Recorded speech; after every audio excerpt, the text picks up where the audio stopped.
Panoorin po natin itong kung paano igugulay at pwede palang lutuin ang balat ng coconut or ang niyog sa atin.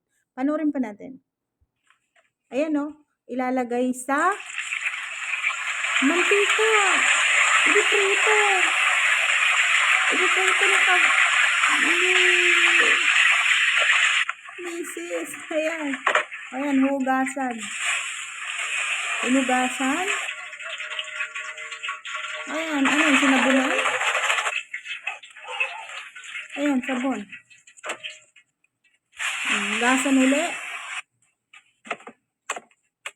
O yan, binalatan. Ay, kinuha yung puti. Pwede pala itong igulay.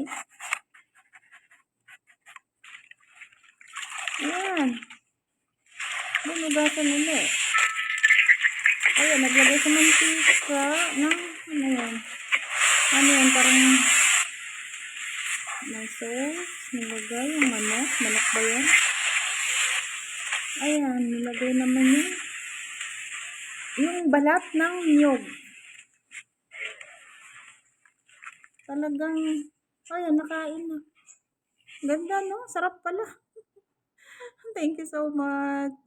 Huwag lang pong kaligtaan